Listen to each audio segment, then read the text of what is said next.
লাইলাতুল কদর, রাহিনা আফরোজ। রমজানের শেষ 10 রোজার যে কোনো বিজোর রজনীতে লাইলাতুল কদর খুঁজতে হবে মশগুল থেকে ইবাদতে। হাজার মাসের চেয়ে উত্তম সেরাত পেয়ে মোরা হব ভাগ্যবান।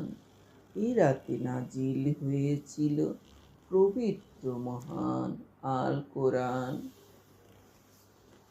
এ রাতে মানবকুল হতে পারে পাপ পঙ্কিলতা ধোয়া, সকলের মাথার উপর থাকে খোদার রহমতের ছোঁয়া। নাজাত থেকে রক্ষা পেতে তুলে দুহাত করবো এবার দোয়া।